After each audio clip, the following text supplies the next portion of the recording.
Hey guys, it's Dr. Bill Cole, and today I want to talk with you about our brains. And if you like this information, click on the link above to learn more, or go to coleclass.com and you'll get more information. But this whole epidemic of brain issues that we're seeing today, it's the real deal. Having done what I've been doing for so long, I know I sound like a broken record, but I have a lot of experience. I can go back in time and I can remember a time when things weren't the way that they are today. What we're seeing is this ever burgeoning numbers of brain type disorders. And by that, what do I mean? I'm talking about brain fog, where people, their minds are just not working the way that they used to, right? They can't remember things. They're just not as sharp. They can't remember people's names that they know well. Anxiety, depression, inability to sleep, headaches, things of this nature that are brain related.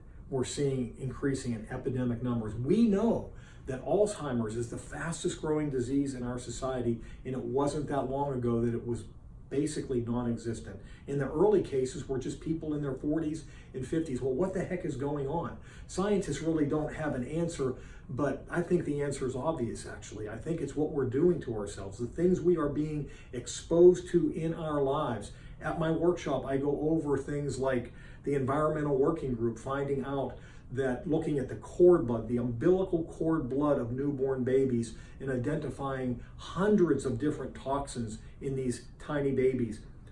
If we're talking about autism, when I graduated in 1984, 1 in 10,000 children would be expected to develop autism. Today, I've heard numbers as low as 1 in 36.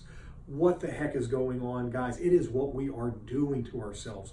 But regardless of what the brain symptom is, if you go down to where the problem exists, it's always at the cell level of your body. How can I be so bold and make that statement? It's because our cells are our foundation.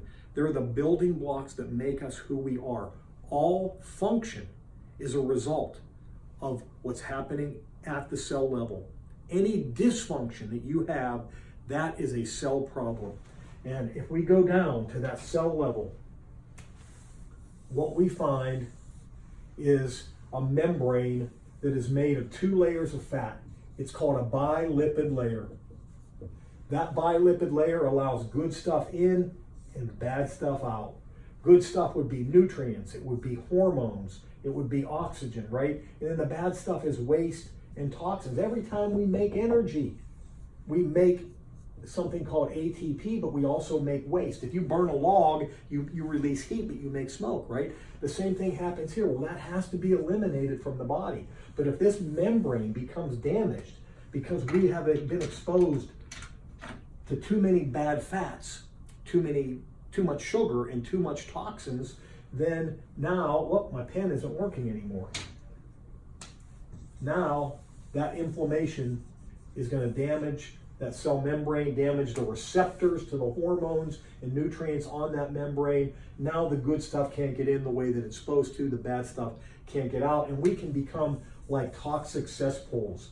And when we are that way, there's no chance that this type of a sick cell is going to produce anything but a sick person. If that's in your brain, then brain fog and anxiety and depression, inability to sleep, headaches, things like that are going to be commonplace. So we have to go down to that cell level. We've got to change our diets, get rid of the bad fats, add good fats, because remember, what did I say that's made out of? It's made out of fat, that membrane. Our brain is 60% fat. We need good fats. We need to get rid of the bad fats. We need to eliminate sugar as much as we can, and foods that readily turn to sugar, like breads and biscuits and bagels and pastas and rice, cereals, these things that readily turn to sugar.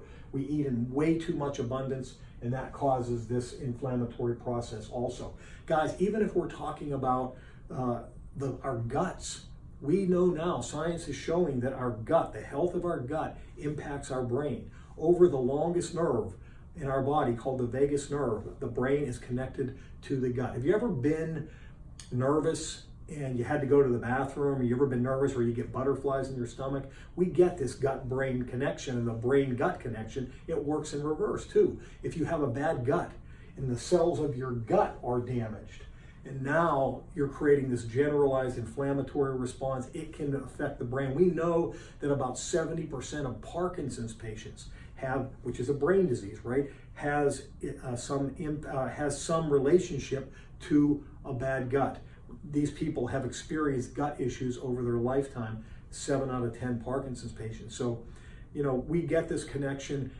If you want to be healthy, you have to work on fixing your gut. Also, get rid of antibiotics in our food, antibacterial soaps, these things that are wiping out our natural microbiome that's creating this altered gut-brain relationship. So I hope this helps you guys. If it does and you're interested in more, remember what I said, click on the link above or go to coleclass.com. God bless. Bye.